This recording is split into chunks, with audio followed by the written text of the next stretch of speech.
Thumbnail అయితే bagara rice అని చెప్తున్నారు. ఇక్కడేమో చూస్తే బిర్యానీలా కనిపిస్తుందని అనుకుంటున్నారా ఫ్రెండ్స్? కాదండి, ఇది బగారా రైసే. సో, నా పద్ధతిలో నేను ఎలా చేస్తాను అనేదైతే మీతోటి షేర్ చేసుకోవాలని వీడియోనైతే తీశాను ఫ్రెండ్స్.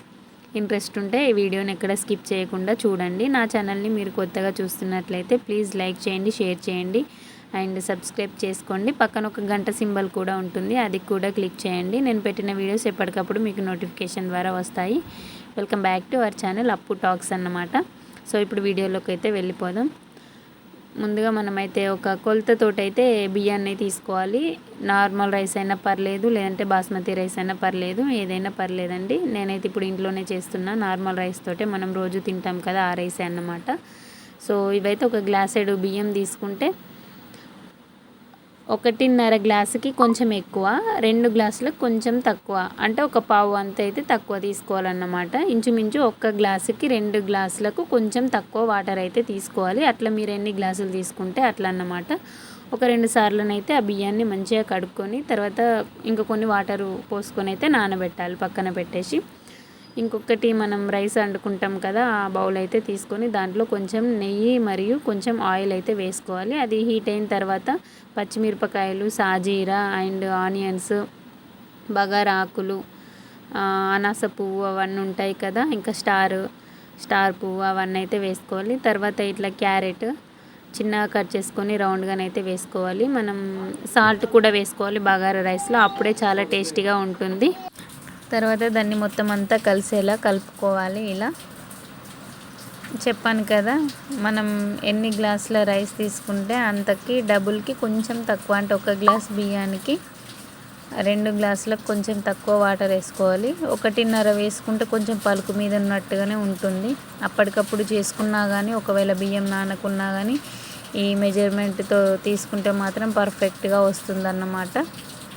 ఒక పావు వంతు తక్కువ 2 గ్లాసులకి అట్లా తీసుకోవాలన్నమాట. అట్లా తీసుకున్న తర్వాత అవైతే వాటర్ మీరైతే బియ్యం అయితే ఎంత తీసుకుంటారో దానికి తగ్గట్టుగా వాటర్ అన్నీ అయితే వేసుకోవాలి.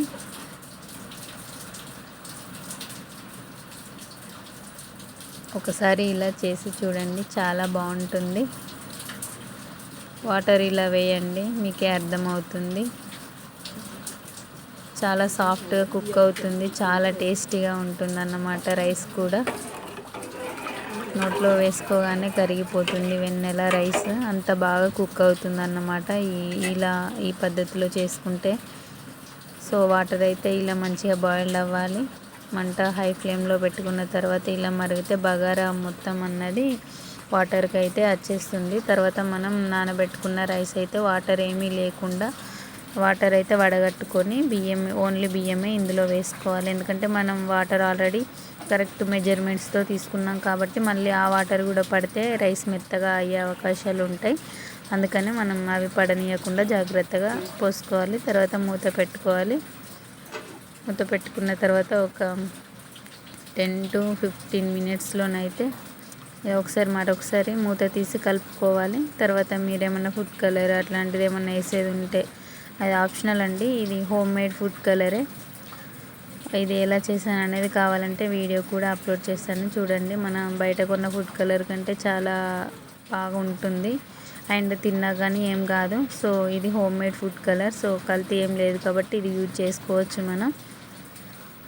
అండ్ తర్వాత కొత్తిమీర ఆకు ఉంటుంది కదా, అది కూడా వేసుకోండి. ఉంటే పుదీనాకు కూడా వేసుకోవచ్చు, కానీ ప్రజెంట్ అయితే లేదు. ఇలా కొత్తిమీర ఆకు వేసుకున్న తర్వాత మూత పెట్టుకొని ఒక 5 మినిట్స్ అయితే దాన్ని అలానే మగ్గనివ్వాలి.